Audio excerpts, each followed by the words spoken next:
Hello friends, नमस्कार, जय Jagannath. Welcome to my another mini blog. तो चलतु एटा देखंतु गोटे जंगल जोटा कि आम बालकनी तले। तो एटा होची हमर किचन, तापर बालकनी एटी देखंतु ता तले। तो एटा गोटे जंगल भला देखा होची।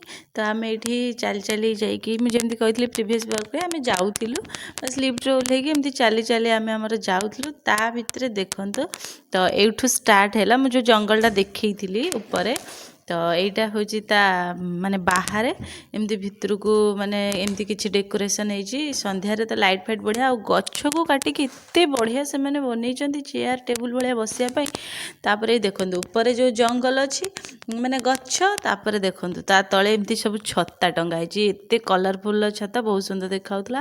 ଆଉ ଏଇଠି ସେମାନେ ତାଙ୍କର ଦେଖନ୍ତୁ ମୋତେ ନମସ୍କାର କରୁଥିଲେ, ସେମାନେ ଦେଖିକି ହସୁଥିଲେ। ତ ଏଇଠି ଯିବୁ ମାନେ ସେମାନେ ତମର କଞ୍ଚା ହେଲା ଚିକେନ୍ ହେଲା ମାଛ ହେଲା କିଛି ବି ପୋକ ମୁକ ତମେ କଞ୍ଚା ସିଲେକ୍ଟ କରିବ, ସେମାନେ ଆଣିକି ତମକୁ ଦେବେ। ତ ତମେ ତାକୁ ନିଜେ କୁକ୍ କରିକି ତମର ସେଇଠି ଟେବୁଲରେ ଖାଇବ। ତାପରେ ଏଇଠି ଗୋଟେ ବଢ଼ିଆ ଜିନିଷ ଅଛି, ଯେଉଁ ମାଛ ମାନେ ଏତେ ବଡ଼ ବଡ଼ ମାଛ ମାନେ ଦାନା ଖାଇବା ପାଇଁ ପୁରା ଆଁ କରିକି ଅଛନ୍ତି। ଆମେ ଦାନା ଖାଇବା ପାଇଁ ଆଁ କରୁଛନ୍ତି। ଆଉ ସେ ଗୁଦୁକୁ ଦେଖିକି ଆଁ କରୁଥିଲେ ତାକୁ ଦାନା ଦେବା ପାଇଁ। ତ ଏଇଠି ଦେଖିପାରୁଥିବେ ସବୁଆଡ଼େ ଏଇଠି ଯେଉଁ ଝରଣା ଭଳିଆ ପୁରା ଅଛି ବହୁଛି। ଆଉ ଏଇଠି ସବୁ ଦାନା ରଖା ହୁଏ। ଆଜି ବୋଧେ ସରିଯାଇଛି, ଆମେ ଯାଇଥିଲୁ ଲାଷ୍ଟ ଯେବେ ତ ଦାନା ଥିଲା। ତ ଏଇଠି ଦାନା 20 ଟଙ୍କା ଦେଲେ ସେମାନେ ସେଇଠୁ ତମେ ଦାନା ଆଣିକି ଏଇଠି ମାଛକୁ ଦେବ, ମାଛ ତାଙ୍କର ଖୁସି ହେଇକି ଖାଇବେ, ତମ ପାଖକୁ ଆସିବେ। ତାପରେ ଏଇଠି ଆମେ ଟିକେ ଟାଇମ୍ ସ୍ପେଣ୍ଡ କରିଥିଲୁ, ଯେହେତୁ ସନ୍ଧ୍ୟା ହେଇ ଆସିଥିଲା। ତ ଆମେ ଆମର ଏଇଠି ଟିକେ ବସି ପଡ଼ିଥିଲୁ। ଗୁଦୁ ତାର ଏଇଠି ଖେଳୁଥିଲା, ରାସ୍ତାକୁ ଯାଉଥିଲା ଖେଳୁଥିଲା। ତ ଆମେ ଏଇଠି ଆମର ଟିକେ କ୍ଲିପ୍ ନେଇଯାଇଥିଲୁ ଆମ ଦୁଇ ଜଣଙ୍କର। ତାପରେ ଏଇଠି ଦେଖାଉଛି ଯେଉଁ କହିଥିଲି ବ୍ରହ୍ମାଙ୍କୁ ଏଇଠି ପୂଜା କରୁଛନ୍ତି, ଆଉ ବୁଦ୍ଧଦେବଙ୍କୁ ଏଇଠି ପେପ୍ସି ସେମାନେ ଦେଇଥିଲେ ପିଇବା ପାଇଁ। ତ ଏଇଠି ମୁଁ ଦେଖାଉଛି ତାଙ୍କର ଗୁରୁବାରିଆ ଆକ୍ଚୁଆଲି ପୂଜା ହୁଏ। ତ ବହୁତ ସାରା ଫଳ ଆଣିକି ରଖନ୍ତି।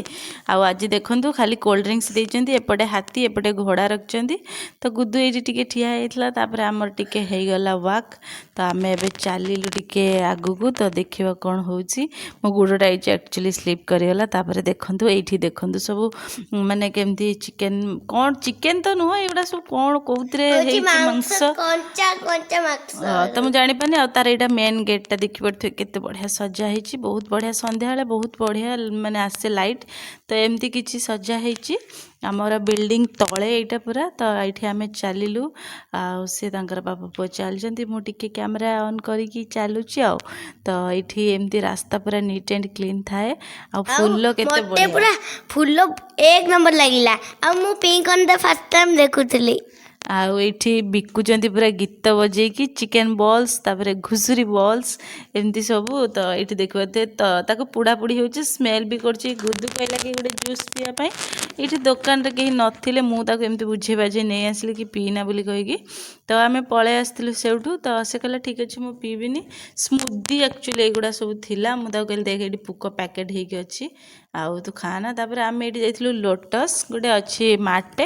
ତ ସେଠି ଦେଖିପାରୁଥିବେ କ'ଣ ସବୁ ମାନେ କେଉଁ ପ୍ରକାର ମାଂସ ସବୁ ଅଛି ମୁଁ ତ ଜାଣିପାରୁନି। ବାସ୍ ଟିକେ ଟିକେ ଏମିତି କ୍ଲିପ୍ ନେଇଥିଲି। ଆଉ ଫ୍ରୋଜେନ୍ ଆଇଟମ୍ ବହୁତ ସାରା ଅଛି। ଆଉ ତାପରେ ଏମିତି ସବୁ ସସେସ୍ ବହୁତ ସାରା ଥିଲା।